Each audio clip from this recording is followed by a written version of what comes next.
Het belangrijkste nieuws van Curaçao in het Nederlands. Extra Journaal. Vers van de pers.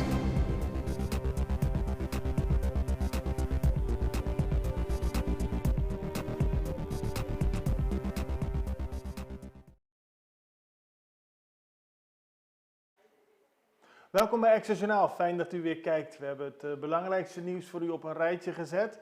Eerst 7 belangrijke berichten. Daarna hebben we wat meer tijd voor interviews. En we praten onder meer met Karim Monte. Hij is de voorzitter van de Nationale Hervormingscommissie. En we vroegen hem onder meer hoe het nu staat met alle investeringen die gedaan gaan worden in het kader van de onderlinge regeling. Dat straks is het belangrijkste nieuws. En het eerste bericht gaat over Nuto. Hij is opgepakt in de Dominicaanse Republiek. Nuto is Irvin Wawu en hij is een van de kopstukken van de bende No Limit Soldiers. Hij is opgepakt op verzoek van Curaçao in de Dominicaanse Republiek. En hij wordt onder meer beschuldigd van het leidinggeven aan een criminele organisatie, het plannen en laten uitvoeren van liquidaties en het witwassen van geld op grote schaal. Samen met Nuto zijn nog 2 andere criminelen aangehouden. Die zijn volgens de autoriteiten van de Dominicaanse Republiek gelinkt aan de Mokro-maffia. Het is een grote zaak die ook in de Dominicaanse Republiek groot werd uitgepakt. Onder meer werd getoond op televisie welke auto's en andere luxe goederen allemaal in beslag werden genomen bij de 3 arrestaties. Staten bevestigen aangifte. De Staten en Statenvoorzitter Charetti, America Francisca in het bijzonder, hebben gisteren aangegeven dat ze aangifte hebben gedaan. Op die manier willen ze een mogelijk geval van fraude onderzoeken met een fractiemedewerker van de partij Trabalpa Curaçao. Volgens onbevestigde berichten zou de medewerker geld hebben moeten afstaan aan de partij. Daar is veel over te doen geweest en de Staten willen dit zelf onderzoeken en daarom hebben ze aangifte gedaan. Minister past de regeling aan. Het is een bericht dat een gevolg is van eerdere berichten deze en vorige maand. Toen werd bekend dat minister van Financiën Javier Silvania had bekendgemaakt dat iedereen die belastingsschuld had voor 2017 daarvan vrijgescholden werd. Later werd bekend dat het Openbaar Ministerie daar niet mee eens was. Dus zaken die bijvoorbeeld door de rechter waren opgelegd en strafrechtelijke belastingachterstanden, die moesten nog wel steeds betaald worden. De Extra schrijft vandaag dat dit gedaan is onder druk van het Openbaar Ministerie, die het niet eens was met de beslissing van de minister om alles kwijt te schelden. Staten zijn niet correct ingelicht. Meer nieuws over ons parlement. De leider van de politieke partij PAR in het parlement, Quincy Girigori, heeft aangegeven dat volgens hem de staten verkeerd zijn ingelicht voor wat betreft de forensische bevindingen van vervalsingen in het traject met Caribbean Petroleum Refinery. Eerder dit jaar werd bekend dat er mogelijk sprake was van vervalste papieren in de onderhandelingen over wie de nieuwe baas, wie de raffinaderij gaat runnen. Daar was toen veel over te doen geweest en Quincy Girigori zegt nu dat de staten niet goed zijn ingelicht en dat heeft hij te weten gekomen doordat hij de forensische bevindingen zelf heeft kunnen inzien. Hij wil zo snel mogelijk een spoeddebat. Man aangevallen bij bivak. Een vreemde zaak van een man die gisteren in Buena Vista is aangevallen door onbekenden. Dat gebeurde bij het pompstation van Buena Vista in de wijk Bivak. De man werd opgewacht en in elkaar geslagen door 3 onbekenden.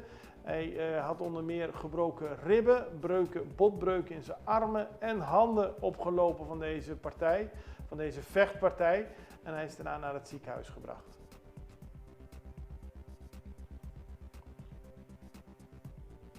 Campagne tegen vuilnis in Otrobanda. Platforma di Otrobanda heeft samen met vuilverwerkingsbedrijf Celicor een bewustwordingscampagne opgestart in Otrobanda.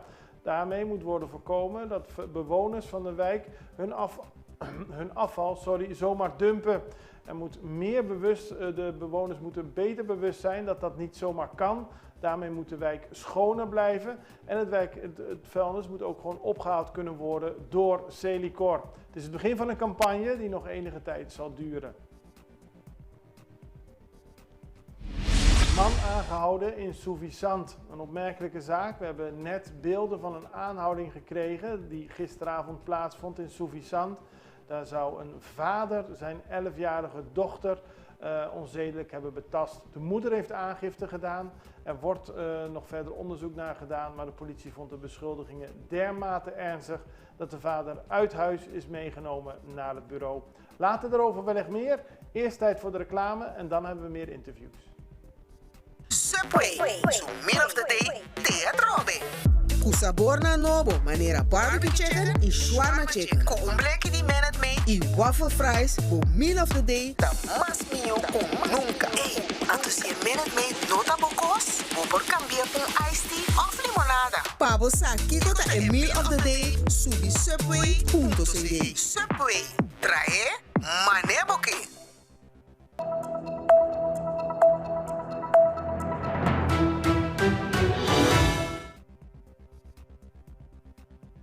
En het geld dat Curaçao, Aruba en Sint Maarten zouden krijgen om te hervormen op Curaçao. De COO is van tafel, zoals iedereen weet. Er is nu sprake van een onderlinge regeling.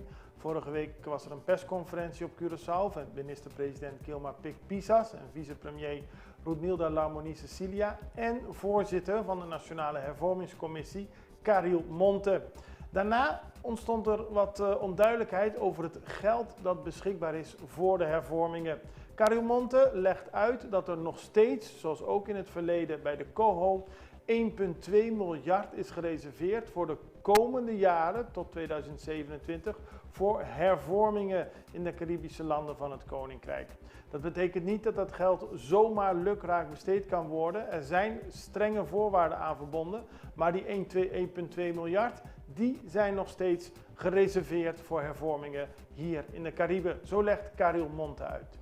Dat betekent niet dat er zeg maar aparte fondsen waren ter waarde van 457 miljoen euro voor zeg maar investeringen en bedrijven in de landen. Men heeft dat zo opgevat vanwege het begrip investeringen, maar dat is zo foutief ingevuld.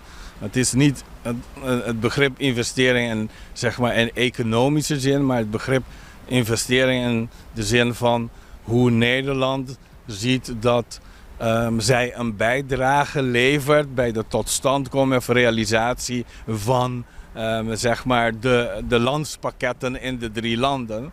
En dat betekent bepaalde fondsen zoals investeringen in, we hebben het voor damen gebruikt, maar zoals een garantiefonds, zo'n 20 miljoen, 30 miljoen voor onderwijshuisvesting en een zeer groot bedrag voor zeg maar handhaving van de rechtsstaat of versterking van de rechtsstaat.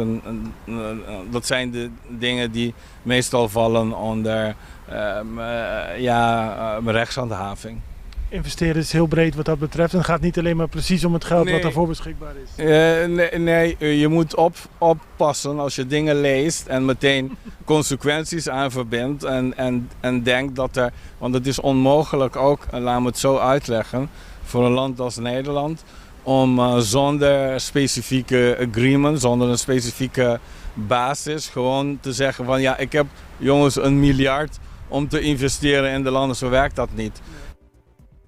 Eerst wel COHO, toen geen COHO, nu onderlinge regeling. Er is ook nog sprake geweest van een groeiakkoord, weet u nog.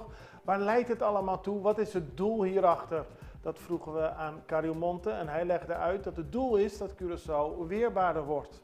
U weet zelf hoe het gegaan is met de coronapandemie. Ja. Tijdens de pandemie lagen we gewoon op de grond en hadden we geen geld, geen voorzieningen, geen buffers, gebrekkige infrastructuur om onze eigen mensen een beetje te helpen en de bedrijven door de crisis heen te kunnen loodsen.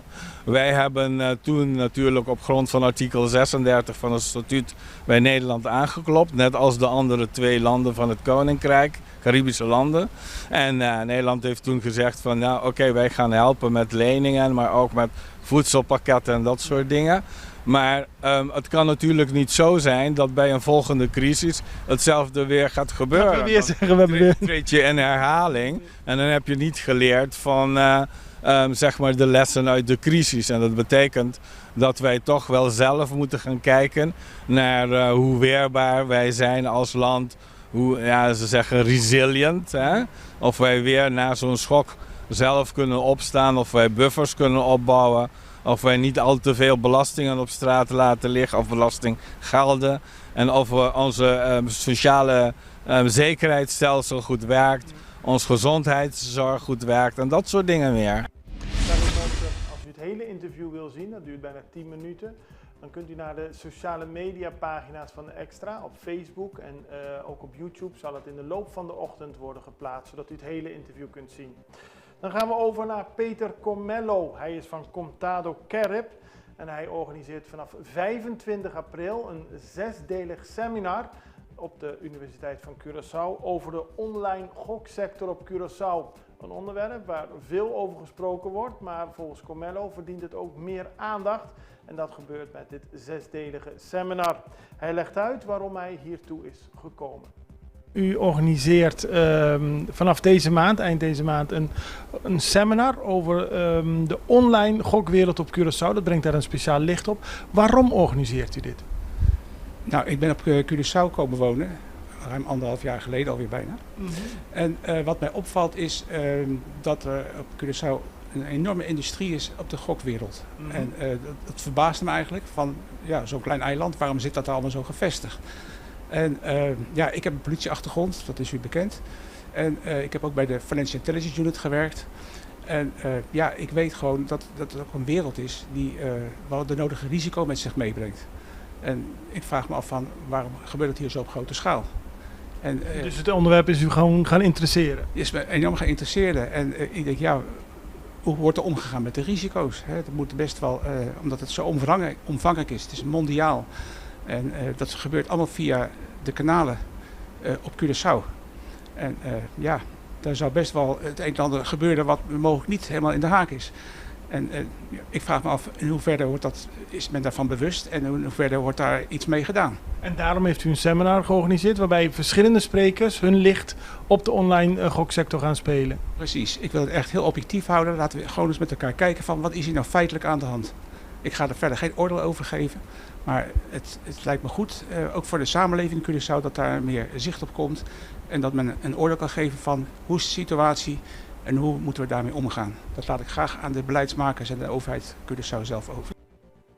Dagvoorzitter bij deze 6-delige seminar is George Lichtveld. Geen onbekende op Curaçao. Hij publiceert regelmatig in verschillende media en ook op sociale media over tal van onderwerpen, waaronder de online goksector. We vroegen hem waarom hij bij dit seminar betrokken is. Ik hou me eigenlijk al heel lang dus bezig met deze business van dus de online gambling. Ik volg het op de voet. En om verschillende redenen. Op de eerste plaats ook omdat ik een stukje gevaarzetting in zie. Maar ook eigenlijk een stukje gebrek van de kant van de overheid eigenlijk om hiermee dus om te gaan. En dat volg ik en dat hou ik in de gaten. En ik werk graag mee aan een verhaal om dat meer exposure te geven. Meer exposure over dit onderwerp, want er wordt veel over gesproken, maar ja, ook ontbreekt het vaak nog aan kennis erover. Ja, er wordt over gesproken vanuit bepaalde richtingen natuurlijk. Uiteraard heeft de offshore en de trust, die hebben natuurlijk een enorme C in het hele verhaal. Die hebben ook een instellende lobby op dit gebied. Dat mag van mij, daar heb ik geen moeite mee. Maar het verhaal moet ook wat objectiever verteld worden. Ook dus wat de risico's dus inhouden. En wat eigenlijk dit zou kunnen betekenen voor Curaçao als men het eigenlijk zo laat doorgaan op de manier zoals men eigenlijk het momenteel voorziet. Ik weet niet of het vanuit die lobby komt, maar vanuit de online gokwereld wordt vaak gezegd van ja, al die negatieve aandacht, dat zorgt er alleen maar voor dat mensen dadelijk hun baan verliezen. Als men baan verliest en desnoods de hele sector eigenlijk erg wordt beschadigd door het feit dus dat je tracht te voorkomen om Curaçao te beschermen, dan so be it. Dat is voor mij is dat een stuk belangrijker. Ja? Het kan allemaal goed georganiseerd worden, maar men moet met een robuust beleid komen van de kant van de overheid. Ik ben niet tegen het hele verhaal, ik ben alleen maar tegen van luister, doe het op een eigenlijke manier, correcte manier. Mocht u meer informatie over het seminar willen weten of wilt u zelfs het gaan bijwonen, dan kunt u naar de website van Contado Kerp, 2 keer met een C. Daar vindt u alle informatie. Contado Kerp. En daarmee zijn we aan het einde gekomen van deze aflevering van Extra Journaal. We hopen dat u er iets van heeft opgestoken. We hebben ons best gedaan weer om het belangrijkste nieuws te presenteren en zullen dat morgen weer doen. Tot dan, een hele fijne dag verder. Dag.